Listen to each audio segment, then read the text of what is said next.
বাঙালি খানায় সবাইকে স্বাগত জানাই।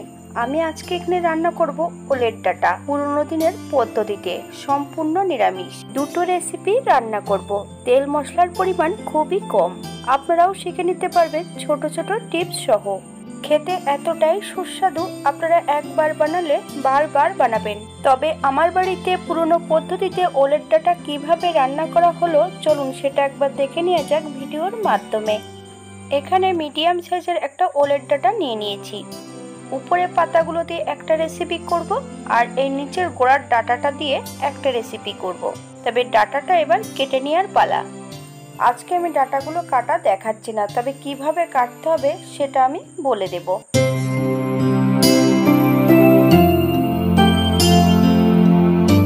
ওলের ডাঁটার খোসাটা বেশ মোটা করে একটু কেটে নিতে হবে। আপনারা যদি ভিডিওটা লক্ষ্য করেন তাহলে দেখতে পারবেন ওলের ডাঁটার খোসাটা আমি কেমন মোটা করে কেটে নিয়েছি। কাটার পর কিন্তু ওলের ডাঁটাগুলো ধোয়ার প্রয়োজন নেই। এইবার সরু সরু টুকরো করে কেটে নিতে হবে। তবে আপনারা আপনাদের পছন্দ মতন ওলের ডাঁটাগুলো কেটে নেবেন। ওলের ডাঁটাগুলো ছোট ছোট টুকরো করে কেটে নেবার পর বেশ ভালো করে ধুয়ে নিতে হবে। খোসা ছাড়ানোর পর কেন ওলের ডাঁটা ধোয়া হয় না সেটা আপনাদের পরে বলে দেব। একটা কড়াইতে আমি 1 চামচের মতন সর্ষের তেল অ্যাড করব। ফোড়নে রেখেছি কালো জিরে। কালো জিরে থেকে সুগন্ধ বেরোলে বেশ কিছুটা কাঁচা লঙ্কা ফালি দিয়ে অ্যাড করব। লঙ্কাগুলো বেশ 1 থেকে 2 মিনিটের মতন ভেজে নিতে হবে। এই পর্যায়ে অ্যাড করব বাটা মশলা, আদা, জিরে, ধনে, শুকনো লঙ্কা একসঙ্গে বেটে রেখেছি। সম্পূর্ণ বাটা মশলাটা অ্যাড করব। সামান্য একটু জল অ্যাড করতে হবে, না নাহলে মশলাটা হয়তো পুড়ে যেতে পারে। এই পর্যায়ে অ্যাড করব আমি 1/2 চামচ হলুদ গুঁড়ো, 1/2 চামচ নুন। আপনারা স্বাদ অনুসারে নুনটা অ্যাড করবেন। মশলা থেকে যতক্ষণ তেল না ছাড়বে ততক্ষণ বেশ ভালো করে মশলাটা কষিয়ে নিতে হবে।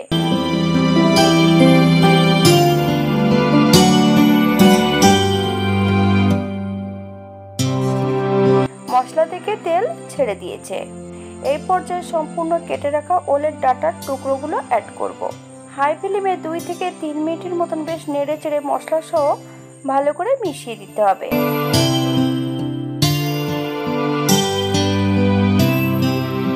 4 থেকে 5 মিনিটের জন্য ঢাকা দিয়ে রেখে দেব, যাতে ওলের ডাঁটার টুকরোগুলো সেদ্ধ হয়ে যায়।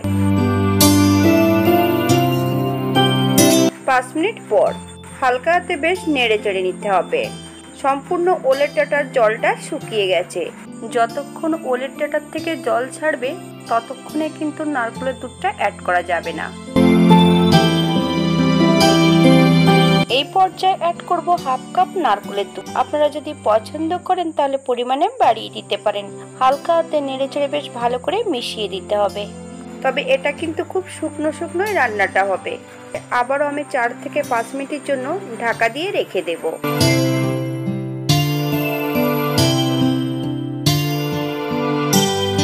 5 মিনিট পর আরেকটু স্বাদ বাড়ানোর জন্য অ্যাড করব 1 চামচ চিনি। আপনারা যদি পছন্দ করেন তাহলে পরিমাণে বাড়িয়ে দিতে পারেন। মিডিয়াম আঁচে 2 থেকে 3 মিনিটের মতন বেশ ভালো করে নেড়ে নিতে হবে, যাতে চিনির কাঁচা গন্ধটা না থাকে।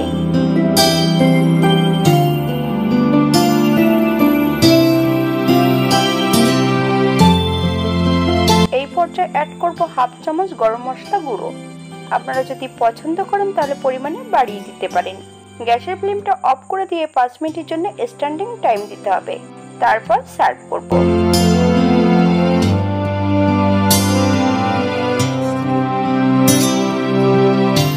এটা দেখতে যেমন ভারী সুন্দর হচ্ছে, এটা গরম ভাতে খেতে কিন্তু অসম্ভব ভালো।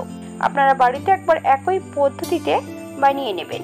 ওলের ডাঁটা খোসা পরিষ্কার করার পর যদি ধোয়া হয়, ওলের ডাঁটাগুলো ছোট ছোট টুকরো করার সময় হাত থেকে স্লিপ কাটতে পারে।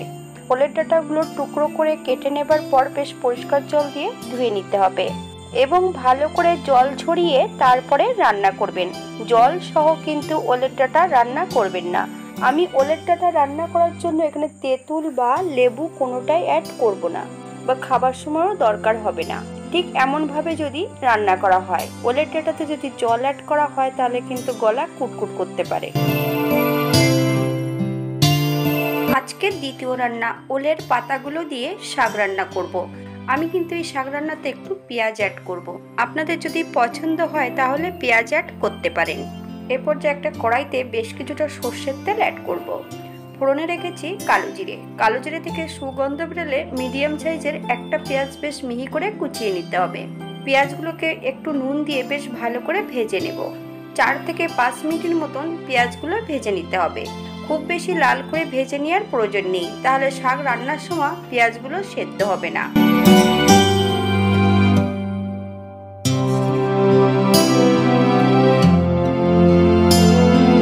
এই পর্যায়ে অ্যাড করব বেশ কয়েকটা কাঁচা লঙ্কা। আমি এখানে কাঁচা লঙ্কাগুলো ফালি দিয়ে অ্যাড করেছি, আপনারা লঙ্কাটা পছন্দ মতন অ্যাড করবেন। এই পর্যায়ে অ্যাড করতে হবে কেটে রাখা সম্পূর্ণ শাকগুলো অ্যাড করার পর হাই ফ্লেমে 3 থেকে 4 মিনিটের মতন বেশ ভালো করে নেড়ে নিতে হবে। তেল মশলার পরিমাণ খুবই কম, বাঙালি রান্না। যদি আপনাদের রান্নাগুলো পছন্দ হয় তাহলে চ্যানেলটি সাবস্ক্রাইব করে দিয়ে পাশে থাকবেন, পাশে থাকা বেলটি বাজিয়ে দেবেন, নইলে নিত্য নতুন রান্নার নোটিফিকেশন পাবেন না। এই পর্যায়ে 5 থেকে 7 মিনিটের জন্য ঢাকা দিয়ে রেখে দেব, যাতে শাকগুলো সেদ্ধ হয়ে যায়। 7 মিনিট পর এই পর্যায়ে অ্যাড করব 1 চামচ চিনি। আপনারা স্বাদ মতো নুন চিনিটা অ্যাড করবেন। সামান্য একটু হলুদ গুঁড়ো। বেশ ভালো করে নেড়ে চেড়ে আবারও আমি মিশিয়ে দেব। আপনারা যদি রসুন বা আদা জিরে বাটা পছন্দ করেন তাহলে অ্যাড করতে পারেন। যতক্ষণ শাক সেদ্ধ না হবে ততক্ষণ কিন্তু হলুদ গুঁড়ো বা চিনি অ্যাড করা যাবে না, তাহলে কিন্তু শাকটা সেদ্ধ হবে না। আর এই শাক রান্না করার সময় কিন্তু জল অ্যাড করবেন না, জল অ্যাড করলে কিন্তু গলা কুটকুট করতে পারে। উল্টিয়ে পাল্টিয়ে নেড়ে চেড়ে ঠিক শাকগুলোকে এমনভাবে ভেজে নিতে হবে। এই পর্যায়ে অ্যাড করব 1/2 চামচ কাঁচা সর্ষের তেল। আপনারা যদি পছন্দ করেন তাহলে পরিমাণে বাড়িয়ে দিতে পারেন। 5 মিনিটের জন্য স্ট্যান্ডিং টাইম দিতে হবে, তারপর সার্ভ করব। এটা দেখতে যেমন ভারী সুন্দর হয়েছে, এটা গরম ভাতে খেতে কিন্তু অসম্ভব ভালো। আপনারা বাড়িতে একবার একই পদ্ধতিতে বানিয়ে নেবেন। যারা নিরামিষ খাবেন তারা পেঁয়াজ রসুন অ্যাড করবেন না, একটু পোস্ত আর কালো জিরে ফোড়ন দিয়ে রান্না করবেন, সেটা খেতেও কিন্তু খুব সুস্বাদু লাগবে। আজকের ভিডিওটি এই পর্যন্ত। সবাই সুস্থ থাকবেন, ভালো থাকবেন। অন্যদিন নতুন রেসিপি নিয়ে আপনাদের সামনে আবার আমি হাজির হব। নতুন ও পুরনো সকল বন্ধুদের অসংখ্য ধন্যবাদ ভিডিওটি দেখার জন্য।